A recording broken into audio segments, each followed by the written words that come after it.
গল্প কবিতা পাঠে সকলকে স্বাগত। আজকের গল্প জীবিত ও মৃত। লেখক রবীন্দ্রনাথ ঠাকুর। রানীহাটের জমিদার সারদা শঙ্কর বাবুদের বাড়ির বিধবা বধূটির পিতৃকুলে কেহ ছিল না। সকলেই একে একে মারা গিয়াছে। পতিকুলেও ঠিক আপনার বলিতে কেহ নাই, পতিও নাই, পুত্রও নাই। একটি ভাসুরপো, সারদা শঙ্করের ছোট ছেলেটি, সেই তাহার চক্ষের মণি। সে জন্মিবার পর তাহার মাতার বহুকাল ধরিয়া শক্ত পীড়া হইয়াছিল। সেই জন্য এই বিধবা কাকী কাদম্বিনী তাহাকে মানুষ করিয়াছে। পরের ছেলে মানুষ করিলে তাহার প্রতি প্রাণের টান আরও যেন বেশি হয়, কারণ তাহার উপরে অধিকার থাকে না, তাহার উপরে কোনো সামাজিক দাবি নাই, কেবল স্নেহের দাবি। কিন্তু কেবলমাত্র স্নেহ সমাজের সমক্ষে আপনার দাবি কোনো দলিল অনুসারে সপ্রমাণ করিতে পারে না এবং চাহেও না। কেবল অনিশ্চিত প্রাণের ধনটিকে দ্বিগুণ ব্যাকুলতার সহিত ভালোবাসে। বিধবার সমস্ত রুদ্ধ প্রীতি এই ছেলেটির প্রতি সিঞ্চন করিয়া একদিন শ্রাবণের রাত্রে কাদম্বিনীর অকস্মাৎ মৃত্যু হইল। হঠাৎ কি কারণে তাহার হৃৎস্পন্দন স্তব্ধ হইয়া গেল।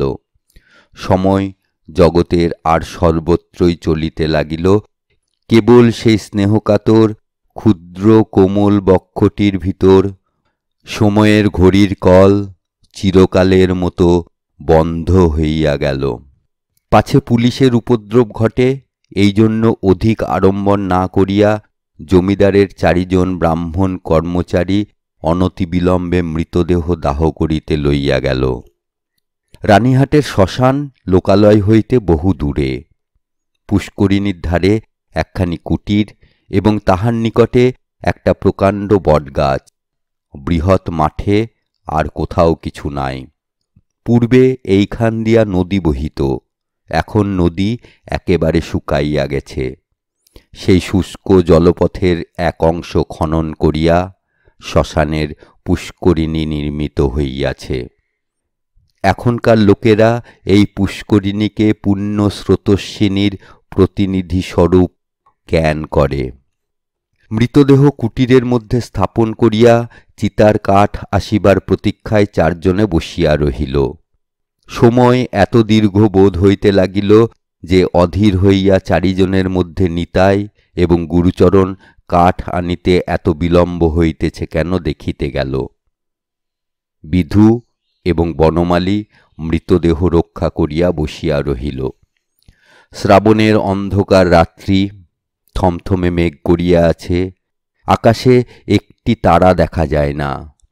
অন্ধকার ঘরে 2 জনে চুপ করিয়া বসিয়া রহিল। একজনের চাদরে দিয়াশলাই এবং বাতি বাঁধা ছিল। বর্ষাকালের দিয়াশলাই বহু চেষ্টাতেও জ্বলিল না। যে লণ্ঠন সঙ্গে ছিল তাহাও নিবিয়া গেছে। অনেকক্ষণ চুপ করিয়া থাকিয়া একজন কহিল, ভাইরে, 1 ছিলিম তামাকের জোগাড় থাকিলে বড় সুবিধা হইত, তাড়াতাড়ি কিছুই আনা হয় নাই। অন্য ব্যক্তি কহিল, আমি চট করিয়া 1 দৌড়ে সমস্ত সংগ্রহ করিয়া আনিতে পারি। বনমালীর পলায়নের অভিপ্রায় বুঝিয়া বিধু কহিল, মাইরি, আর আমি বুঝি এখানে একলা বসিয়া থাকিব? আবার কথাবার্তা বন্ধ হইয়া গেল। 5 মিনিটকে 1 ঘণ্টা বলিয়া মনে হইতে লাগিল। যাহারা কাঠ আনিতে গিয়াছিল তাহাদিগকে মনে মনে ইহারা গালি দিতে লাগিল।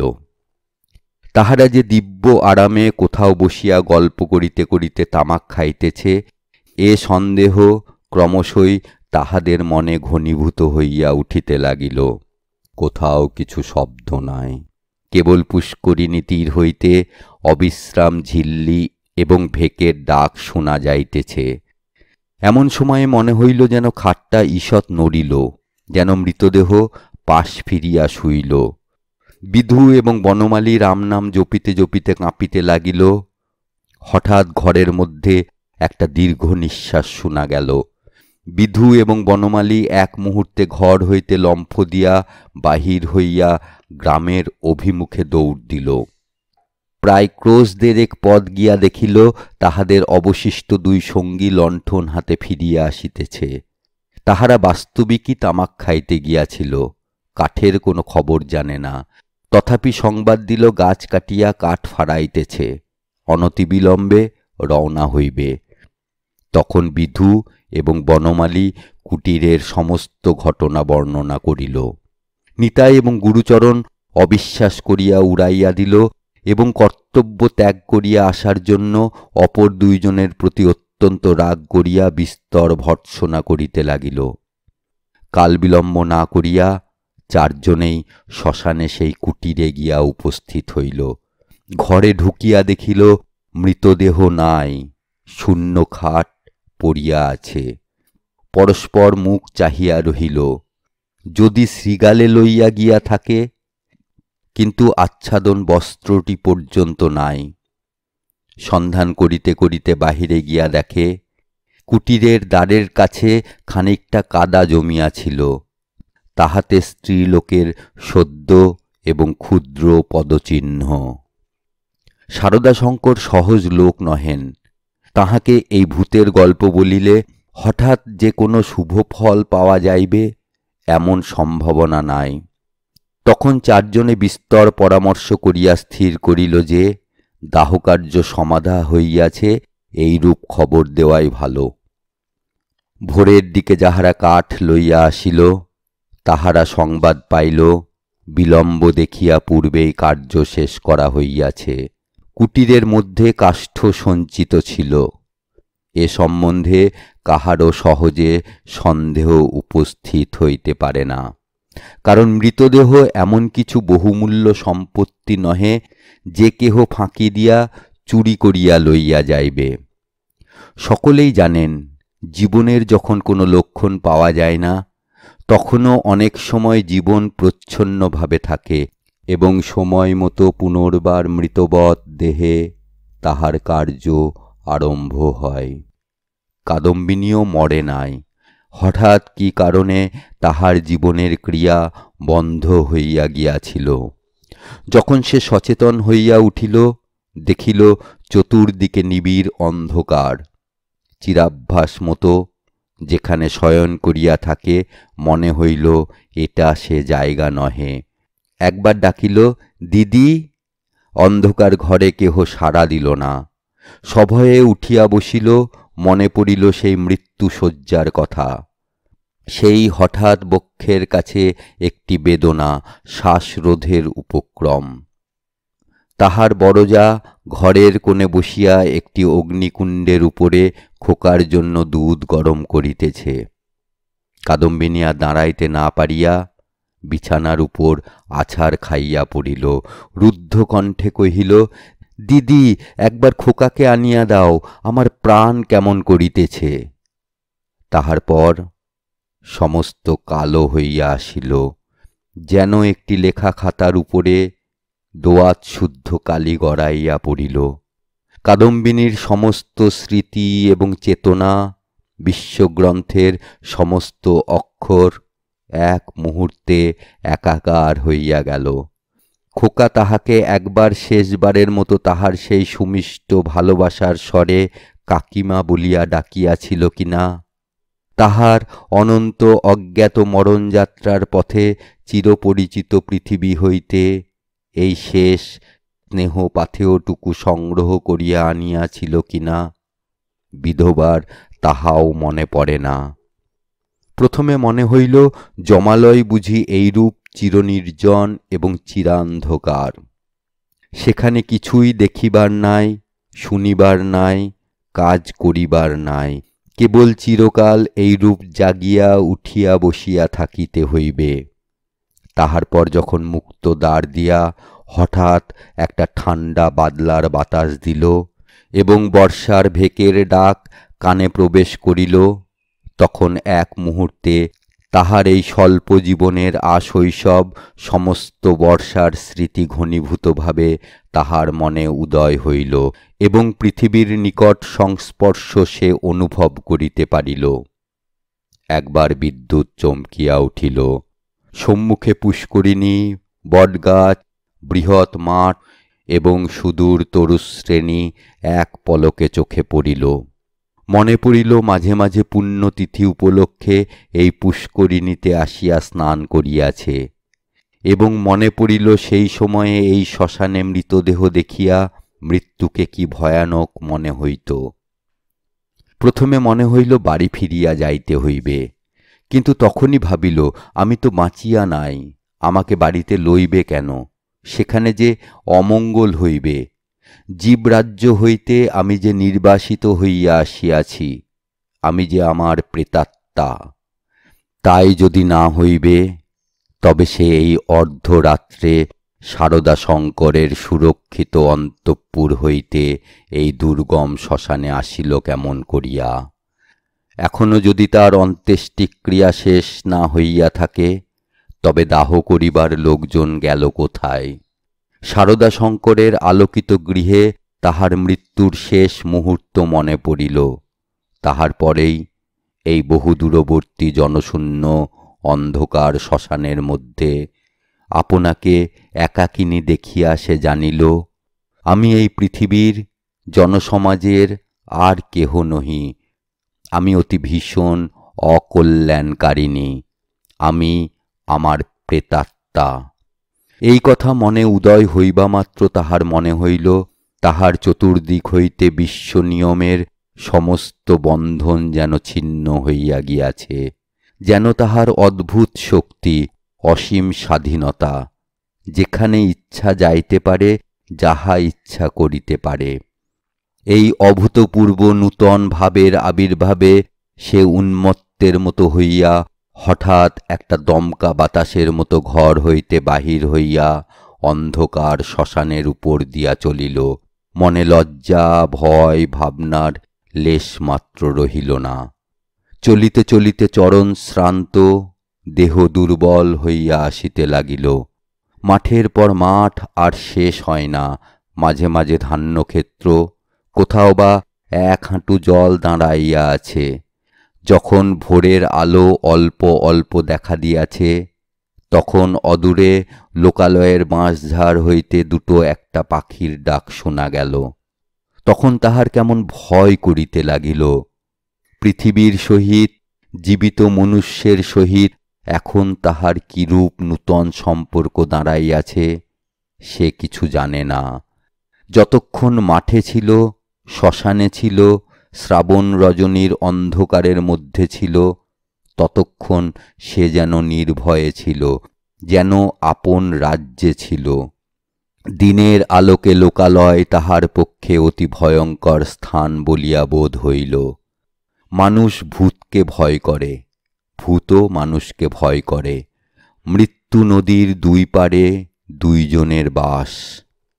কাপড়ে কাদা মাখিয়া অদ্ভুত ভাবের বশে ও রাত্রি জাগরণে পাগলের মতো হইয়া কাদম্বিনীর যেরূপ চেহারা হইয়াছিল, তাহাতে মানুষ তাহাকে দেখিয়া ভয় পাইতে পারিত, এবং ছেলেরা বোধহয় দূরে পালাইয়া গিয়া তাহাকে ঢেলা মারিত। সৌভাগ্যক্রমে একটি পথিক ভদ্রলোক তাহাকে সর্বপ্রথমে এই অবস্থায় দেখিতে পায়। সে আসিয়া কহিল, মা, তোমাকে ভদ্রকুলবধূ বলিয়া বোধ হইতেছে, তুমি এ অবস্থায় একলা পথে কোথায় চলিয়াছ? কাদম্বিনী প্রথমে কোনো উত্তর না দিয়া তাকাইয়া রহিল। হঠাৎ কিছু ভাবিয়া পাইল না। সে যে সংসারের মধ্যে আছে, তাহাকে যে ভদ্র কুলবধূর মতো দেখাইতেছে, গ্রামের পথে পথিক তাহাকে যে প্রশ্ন জিজ্ঞাসা করিতেছে, এ সমস্তই তাহার কাছে অভাবনীয় বলিয়া বোধ হইল। পথিক তাহাকে পুনশ্চ কহিল, চলো মা, আমি তোমাকে ঘরে পৌঁছাইয়া দিই। তোমার বাড়ি কোথায় আমাকে বলো। কাদম্বিনী চিন্তা করিতে লাগিল। শ্বশুর বাড়ি ফিরিবার কথা, মনে স্থান দেওয়া যায় না। বাপের বাড়ি তো নাই। তখন ছেলেবেলার সইকে মনে পড়িল। সই যোগমায়ার সহিত যদিও ছেলেবেলা হইতে বিচ্ছেদ, তথাপি মাঝে মাঝে চিঠিপত্র চলে। এক এক সময় রীতিমতো ভালোবাসার লড়াই চলিতে থাকে। কাদম্বিনী জানাইতে চাহে ভালোবাসা তাহার দিকেই প্রবল। যোগমায়া জানাইতে থাকে কাদম্বিনী তাহার ভালোবাসার যথোপযুক্ত প্রতিদান দেয় না। কোনো সুযোগে একবার উভয়ে মিলন হইতে পারিলে যে একদণ্ড কেহ কাহাকে চোখের আড়াল করিতে পারিবে না, এ বিষয়ে কোনো পক্ষেরই কোনো সন্দেহ ছিল না। কাদম্বিনী ভদ্রলোকটিকে কহিল, নিশ্চিন্দপুরে শ্রীপতিচরণবাবুর বাড়ি যাইব। পথিক কলিকাতায় যাইতেছিলেন। নিশ্চিন্দপুর যদিও নিকটবর্তী নহে, তথাপি তাহার গম্য পথেই পড়ে। তিনি স্বয়ং বন্দোবস্ত করিয়া কাদম্বিনীকে শ্রীপতিচরণবাবুর বাড়ি পৌঁছাইয়া দিলেন। দুই সয়ে মিলন হইল। প্রথমে চিনিতে একটু বিলম্ব হইয়াছিল, তারপরে বাল্যসাদৃশ্য উভয়ের চক্ষে ক্রমশই পরিস্ফুট হইয়া উঠিল। যোগমায়া কহিল, ও মা, আমার কি ভাগ্য! তোমার যে দর্শন পাইব এমন তো আমার মনেই ছিল না। কিন্তু ভাই, তুমি কি করিয়া আসিলে? তোমার শ্বশুরবাড়ির লোকেরা যে তোমাকে ছাড়িয়া দিল। কাদম্বিনী চুপ করিয়া রহিল। অবশেষে কহিল, ভাই, শ্বশুরবাড়ির কথা আমাকে জিজ্ঞাসা করিও না। আমাকে দাসীর মতো বাড়ির এক প্রান্তে স্থান দিও, আমি তোমাদের কাজ করিয়া দিব। যোগমায়া কহিল, ও মা, সে কি কথা? দাসীর মতো থাকিবে কেন? তুমি আমার সই, তুমি আমার ইত্যাদি। এমন সময় শ্রীপতি ঘরে প্রবেশ করিল। কাদম্বিনী খানিকক্ষণ তাহার মুখের দিকে তাকাইয়া ধীরে ধীরে ঘর হইতে বাহির হইয়া গেল। মাথায় কাপড় দেওয়া বা কোনরূপ সংকোচ বা সম্ভ্রমের লক্ষণ দেখা গেল না। পাছে তাহার সইয়ের বিরুদ্ধে শ্রীপতি কিছু মনে করে, এজন্য ব্যস্ত হইয়া যোগমায়া নানা রূপে তাহাকে বুঝাইতে আরম্ভ করিল। কিন্তু এতই অল্প বুঝাইতে হইল এবং শ্রীপতি এত সহজে যোগমায়ার সমস্ত প্রস্তাবে অনুমোদন করিল যে যোগমায়া মনে মনে বিশেষ সন্তুষ্ট হইল না। কাদম্বিনী সইয়ের বাড়িতে আসিল, কিন্তু সইয়ের সঙ্গে মিশিতে পারিল না। মাঝে মৃত্যুর ব্যবধান। আত্মসম্বন্ধে সর্বদা একটা সন্দেহ এবং চেতনা থাকিলে পরের সঙ্গে মেলা যায় না। কাদম্বিনী যোগমায়ার মুখের দিকে চায় এবং কি যেন ভাবে, মনে করে স্বামী এবং ঘরকন্যা লইয়া ও যেন বহুদূরে আর এক জগতে আছে।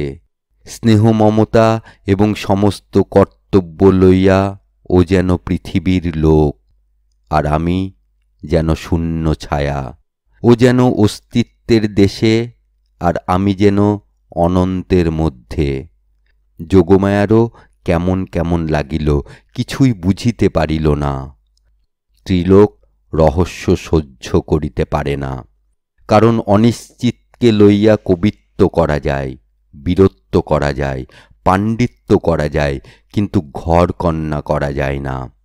এই জন্য ত্রিলোক যেটা বুঝিতে পারে না, হয় সেটার অস্তিত্ব বিলোপ করিয়া তাহার সহিত কোনো সম্পর্ক রাখে না, নয় তাহাকে স্বহস্তে নূতন মূর্তি দিয়া নিজের ব্যবহারযোগ্য একটি সামগ্রী গড়িয়া তোলে। যদি দুইয়ের কোনোটাই না পারে, তবে তাহার উপর ভারী রাগ করিতে থাকে। কাদম্বিনী যতই দুর্বোধ হইয়া উঠিল, যোগমায়া তাহার উপর ততই রাগ করিতে লাগিল। ভাবিল, এ কি উপদ্রব স্কন্ধের উপর চাপিল। আবার আর এক বিপদ। কাদম্বিনীর আপনাকে আপনি ভয় করে। সে নিজের কাছ হইতে নিজে কিছুতেই পলাইতে পারে না। যাহাদের ভূতের ভয় আছে, তাহারা আপনার পশ্চাৎ দিককে ভয় করে। যেখানে দৃষ্টি রাখিতে পারে না, সেইখানেই ভয়। কিন্তু কাদম্বিনীর আপনার মধ্যেই সর্বাপেক্ষা বেশি ভয়, বাহিরে তার ভয় নাই। এই জন্য বিজন দ্বীপ্রহরে সে একা ঘরে এক একদিন চিৎকার করিয়া উঠিত, এবং সন্ধ্যাবেলায় দীপালোকে আপনার ছায়া দেখিলে তাহার গা ছমছম করিতে থাকিত। তাহার এই ভয় দেখিয়া বাড়িশুদ্ধ লোকের মনে কেমন একটা ভয় জন্মিয়া গেল। চাকর দাসীরা এবং যোগমায়াও যখন তখন যেখানে সেখানে ভূত দেখিতে আরম্ভ করিল। একদিন এমন হইল, কাদম্বিনী অর্ধরাত্রে আপন শয়নগৃহ হইতে কাঁদিয়া বাহির হইয়া একেবারে যোগমায়ার গৃহদ্বারে আসিয়া কহিল, দিদি দিদি, তোমার দুটি পায়ে পড়ি গো, আমায় একলা ফেলিয়া রাখিও না। যোগমায়া যেমন ভয়ও পাইল, তেমনি রাগও হইল। ইচ্ছা করিল তদ্দণ্ডেই কাদম্বিনীকে দূর করিয়া দেয়। দয়াপরবশ শ্রীপতি অনেক চেষ্টায় তাহাকে ঠান্ডা করিয়া পার্শ্ববর্তী গৃহে স্থান দিল। পরদিন অসময়ে অন্তঃপুরে শ্রীপতির তলব হইল। যোগমায়া তাহাকে অকস্মাৎ ভর্ৎসনা করিতে আরম্ভ করিল। হাঁ গা, তুমি কেমন ধারা লোক! একজন মেয়ে মানুষ আপন শ্বশুর ঘর ছাড়িয়া তোমার ঘরে আসিয়া অধিষ্ঠান হইল, মাসখানেক হইয়া গেল, তবু যাইবার নাম করে না। আর তোমার মুখে যে একটি আপত্তি মাত্র শুনি না। তোমার মনের ভাবটা কি বুঝাইয়া বলো দেখি। তোমরা পুরুষ মানুষ এমনি জাতি বটে। বাস্তবিক সাধারণ স্ত্রী জাতির পরে পুরুষ মানুষের একটা নির্বিচার পক্ষপাত আছে, এবং সেজন্য স্ত্রী লোকেরাই তাহাদিগকে অধিক অপরাধী করে। নিঃসহায়া অথচ সুন্দরী কাদম্বিনীর প্রতি শ্রীপতির করুণা যে যথোচিত মাত্রার চেয়ে কিঞ্চিৎ অধিক ছিল, তাহার বিরুদ্ধে তিনি যোগমায়ার গাত্রস্পর্শপূর্বক শপথ করিতে উদ্যত হইলেও তাহার ব্যবহারে তাহার প্রমাণ পাওয়া যাইত। তিনি মনে করিতেন, নিশ্চয়ই শ্বশুরবাড়ির লোকেরা এই পুত্রহীনা বিধবার প্রতি অন্যায় অত্যাচার করিত। তাই নিতান্ত সহ্য করিতে না পারিয়া পলাইয়া কাদম্বিনী আমার আশ্রয় লইয়াছে। যখন ইহার বাপ মা কেহই নাই, তখন আমি ইহাকে কি করিয়া ত্যাগ করি। এই বলিয়া তিনি কোনরূপ সন্ধান লইতে ক্ষান্ত ছিলেন, এবং কাদম্বিনীকেও এই অপ্রীতিকর বিষয়ে প্রশ্ন করিয়া ব্যথিত করিতে তাহার প্রবৃত্তি হইত না। তখন তাহার স্ত্রী তাহার অসার কর্তব্য বুদ্ধিতে নানা প্রকার আঘাত দিতে লাগিল। কাদম্বিনীর শ্বশুরবাড়িতে খবর দেওয়া যে তাহার গৃহের শান্তি রক্ষার পক্ষে একান্ত আবশ্যক, তাহা তিনি বেশ বুঝিতে পারিলেন। অবশেষে স্থির করিলেন, হঠাৎ চিঠি লিখিয়া বসিলে ভালো ফল নাও হইতে পারে। অতএব রানীহাটে তিনি নিজে গিয়া সন্ধান লইয়া যাহা কর্তব্য স্থির করিবেন। শ্রীপতি তো গেলেন। এদিকে যোগমায়া আসিয়া কাদম্বিনীকে কহিল, সই, এখানে তোমার আর থাকা ভালো দেখাইতেছে না, লোকে বলিবে কি? কাদম্বিনী গম্ভীর মুখে যোগমায়ার মুখের দিকে তাকাইয়া কহিল, লোকের সঙ্গে আমার সম্পর্ক কি? যোগমায়া কথা শুনিয়া অবাক হইয়া গেল, কিঞ্চিৎ রাগিয়া কহিল, তোমার না থাকে আমাদের তো আছে, আমরা পরের ঘরের বধূকে কি বলিয়া আটক করিয়া রাখিব? কাদম্বিনী কহিল, আমার শ্বশুর ঘর কোথায়? যোগমায়া ভাবিল, মরণ, পোড়া কপালি বলে কি? কাদম্বিনী ধীরে ধীরে কহিল, আমি কি তোমাদের কেহ? আমি কি এ পৃথিবীর? তোমরা হাসিতেছ, কাঁদিতেছ, ভালোবাসিতেছ, সবাই আপন আপন লইয়া আছো। আমি তো কেবল চাহিয়া আছি। তোমরা মানুষ আর আমি ছায়া। বুঝিতে পারি না ভগবান আমাকে তোমাদের এই সংসারের মাঝখানে কেন রাখিয়াছেন। তোমরাও ভয় করো, পাছে তোমাদের হাসি খেলার মধ্যে আমি অমঙ্গল আনি। আমিও বুঝিয়া উঠিতে পারি না তোমাদের সঙ্গে আমার কি সম্পর্ক। কিন্তু ঈশ্বর যখন আমাদের জন্য আর কোনো স্থান গড়িয়া রাখেন নাই, তখন কাজে কাজেই বন্ধন ছিঁড়িয়া যায়, তবু তোমাদের কাছেই ঘুরিয়া ঘুরিয়া বেড়াই।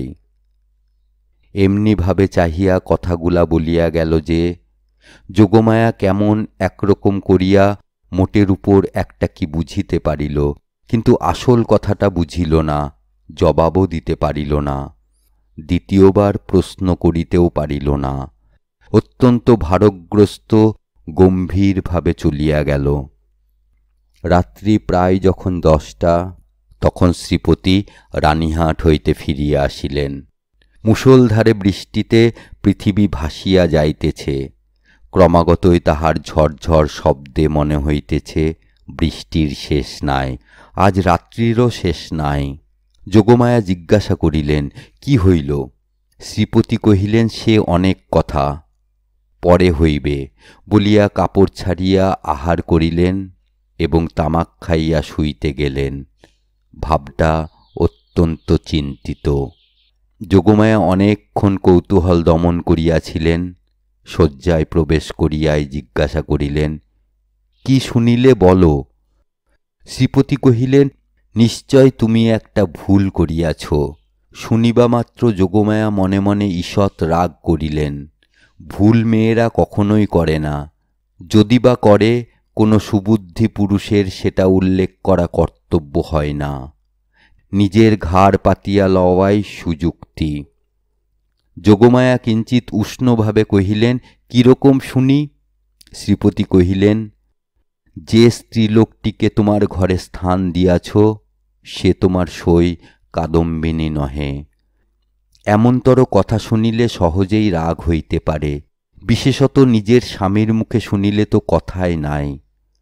যোগমায়া কহিলেন, আমার সইকে আমি চিনি না, তোমার কাছ হইতে চিনিয়া লইতে হইবে? কি কথার শ্রী! শ্রীপতি বুঝাইলেন, এ স্থলে কথা শ্রী লইয়া কোনরূপ তর্ক হইতেছে না, প্রমাণ দেখিতে হইবে। যোগমায়ার সই কাদম্বিনী যে মারা গিয়াছে তাহাতে কোনো সন্দেহ নাই। যোগমায়া কহিলেন, ওই শোনো, তুমি নিশ্চয় একটা গোল পাকাইয়া আসিয়াছ। কোথায় যাইতে কোথায় গিয়াছ, কি শুনিতে কি শুনিয়াছ তাহার ঠিক নাই। তোমাকে নিজে যাইতে কে বলিল? একখানা চিঠি লিখিয়া দিলেই সমস্ত পরিষ্কার হইত। নিজের কর্মপটুতার প্রতি স্ত্রীর এইরূপ বিশ্বাসের অভাবে শ্রীপতি অত্যন্ত ক্ষুণ্ণ হইয়া বিস্তারিতভাবে সমস্ত প্রমাণ প্রয়োগ করিতে লাগিলেন। কিন্তু কোনো ফল হইল না। উভয় পক্ষে হ্যাঁ না করিতে করিতে রাত্রি দ্বীপ্রহর হইয়া গেল। যদিও কাদম্বিনীকে এই দণ্ডেই গৃহ হইতে বহিষ্কার করিয়া দেওয়া সম্বন্ধে স্বামী স্ত্রী কাহারও মতভেদ ছিল না, কারণ শ্রীপতির বিশ্বাস তাহার অতিথি ছদ্ম পরিচয়ে তাহার স্ত্রীকে এতদিন প্রতারণা করিয়াছে এবং যোগমায়ার বিশ্বাস সে কুলত্যাগিনী। তথাপি উপস্থিত তর্কটা সম্বন্ধে উভয়ের কেহই হার মানিতে চাহেন না। উভয়ের কণ্ঠস্বর ক্রমেই উচ্চ হইয়া উঠিতে লাগিল। ভুলিয়া গেলেন পাশের ঘরেই কাদম্বিনী শুইয়া আছে। একজন বলেন, ভালো বিপদেই পড়া গেল, আমি নিজের কানে শুনিয়া আসিলাম। আর একজন দৃঢ়স্বরে বলেন, সে কথা বলিলে মানিব কেন, আমি নিজের চক্ষে দেখিতেছি। অবশেষে যোগমায়া জিজ্ঞাসা করিলেন, আচ্ছা, কাদম্বিনী কবে মরিল বলো দেখি? ভাবিলেন কাদম্বিনীর কোনো একটা চিঠির তারিখের সহিত অনৈক্য বাহির করিয়া শ্রীপতির ভ্রম সপ্রমাণ করিয়া দিবেন। শ্রীপতি যে তারিখের কথা বলিলেন উভয়ে হিসাব করিয়া দেখিলেন, যেদিন সন্ধ্যাবেলায় কাদম্বিনী তাহাদের বাড়িতে আসে সে তারিখ ঠিক তাহার পূর্বের দিনেই পড়ে। শুনিবা মাত্র যোগমায়ার বুকটা হঠাৎ কাঁপিয়া উঠিল। শ্রীপতিরও কেমন একরকম বোধ হইতে লাগিল। এমন সময় তাহাদের ঘরের দ্বার খুলিয়া গেল। একটা বাদলার বাতাস আসিয়া প্রদীপটা ফস করিয়া নিবিয়া গেল। বাহিরের অন্ধকার প্রবেশ করিয়া এক মুহূর্তে সমস্ত ঘরটা আগাগোড়া ভরিয়া গেল। কাদম্বিনী একেবারে ঘরের ভিতরে আসিয়া দাঁড়াইল। তখন রাত্রি 2:30 প্রহর হইয়া গিয়াছে। বাহিরে অবিশ্রাম বৃষ্টি পড়িতেছে। কাদম্বিনী কহিল, সই, আমি তোমার সেই কাদম্বিনী, কিন্তু এখন আমি আর বাঁচিয়া নাই, আমি মরিয়া আছি। যোগমায়া ভয়ে চিৎকার করিয়া উঠিলেন। শ্রীপতির বাক্স্ফূর্তি হইল না। কিন্তু আমি মরিয়াছি ছাড়া তোমাদের কাছে আর কি অপরাধ করিয়াছি? আমার যদি ইহলোকেও স্থান নাই, পরলোকেও স্থান নাই, ওগো আমি তবে কোথায় যাইব? তীব্র কণ্ঠে চিৎকার করিয়া যেন এই গভীর বর্ষা নিশীথে সুপ্ত বিধাতাকে জাগ্রত করিয়া জিজ্ঞাসা করিল, ওগো আমি তবে কোথায় যাইব? এই বলিয়া মূর্ছিত দম্পতিকে অন্ধকার ঘরে ফেলিয়া বিশ্বজগতে কাদম্বিনী আপনার স্থান খুঁজিতে গেল। কাদম্বিনী যে কেমন করিয়া রানীহাটে ফিরিয়া গেল তাহা বলা কঠিন, কিন্তু প্রথমে কাহাকেও দেখা দিল না। সমস্ত দিন অনাহারে একটা ভাঙা পোড়ো মন্দিরে যাপন করিল। বর্ষার অকাল সন্ধ্যা যখন অত্যন্ত ঘন হইয়া আসিল এবং আসন্ন দুর্যোগের আশঙ্কায় গ্রামের লোকেরা ব্যস্ত হইয়া আপন আপন গৃহ আশ্রয় করিল, তখন কাদম্বিনী পথে বাহির হইল। শ্বশুরবাড়ির দ্বারে গিয়া একবার তাহার হৃৎকম্প উপস্থিত হইয়াছিল, কিন্তু মস্ত ঘোমটা টানিয়া যখন ভিতরে প্রবেশ করিল, দাসীভ্রমেদারীরা কোনরূপ বাধা দিল না। এমন সময় বৃষ্টি খুব চাপিয়া আসিল, বাতাসও বেগে বহিতে লাগিল। তখন বাড়ির গৃহিণী শারদা শঙ্করের স্ত্রী তাহার বিধবা ননদের সহিত তাস খেলিতেছিলেন। ঝি ছিল রান্নাঘরে এবং পীড়িত খোকা জ্বরের উপশমে শয়নগৃহে বিছানায় ঘুমাইতেছিল। কাদম্বিনী সকলের চক্ষু এড়াইয়া সেই ঘরে গিয়া প্রবেশ করিল। সে যে কি ভাবিয়া শ্বশুরবাড়ি আসিয়াছিল জানি না, সে নিজেও জানে না। কেবল এইটুকু জানে যে একবার খোকাকে চক্ষে দেখিয়া যাইবার ইচ্ছা। তাহার পর কোথায় যাইবে, কি হইবে, সে কথা সে ভাবেও নাই। দীপালোকে দেখিল রুগ্ন শীর্ণ খোকা হাত মুঠা করিয়া ঘুমাইয়া আছে। দেখিয়া উত্তপ্ত হৃদয় যেন ত্রিশাতুর হইয়া উঠিল। তাহার সমস্ত বালাই লইয়া তাহাকে একবার বুকে চাপিয়া না ধরিলে কি বাঁচা যায়? আর তাহার মনে পড়িল, আমি নাই, ইহাকে দেখিবার কে আছে? ইহার মা সঙ্গ ভালোবাসে, গল্প ভালোবাসে, খেলা ভালোবাসে। এতদিন আমার হাতে ভার দিয়াই সে নিশ্চিন্ত ছিল। কখনো তাহাকে ছেলে মানুষ করিবার কোনো দায় পোহাইতে হয় নাই। আজ ইহাকে কে তেমন করিয়া যত্ন করিবে? এমন সময় খোকা হঠাৎ পাশ ফিরিয়া অর্ধনিদ্রিত অবস্থায় বলিয়া উঠিল, কাকিমা জল দে, মরিয়া যায়। সোনা আমার, তোর কাকিমাকে এখনো ভুলিস নাই? তাড়াতাড়ি কুঁজা হইতে জল গড়াইয়া লইয়া খোকাকে বুকের উপর তুলিয়া কাদম্বিনী তাহাকে জল পান করাইল। যতক্ষণ ঘুমের ঘোর ছিল, চিরাভ্যাস মতো কাকিমার হাত হইতে জল খাইতে খোকার কিছুই আশ্চর্য বোধ হইল না। অবশেষে কাদম্বিনী যখন বহুকালের আকাঙ্ক্ষা মিটাইয়া তাহার মুখচুম্বন করিয়া তাহাকে আবার শুইয়া দিল, তখন তাহার ঘুম ভাঙিয়া গেল এবং কাকিমাকে জড়াইয়া ধরিয়া জিজ্ঞাসা করিল, কাকিমা তুই মরে গিয়েছিলি? কাকিমা কহিল, হ্যাঁ খোকা, আবার তুই খোকার কাছে ফিরে এসেছিস, আর তুই মরে যাবি নে? ইহার উত্তর দিবার পূর্বেই একটা গোল বাঁধিল। ঝি এক বাটি সাগু হাতে করিয়া ঘরে প্রবেশ করিয়াছিল। হঠাৎ বাটি ফেলিয়া মা গো বলিয়া আছাড় খাইয়া পড়িয়া গেল। চিৎকার শুনিয়া তাস ফেলিয়া গিন্নি ছুটিয়া আসিলেন। ঘরে ঢুকিতেই তিনি একেবারে কাঠের মতো হইয়া গেলেন। পলাইতেও পারিলেন না, মুখ দিয়া একটি কথাও সরিল না।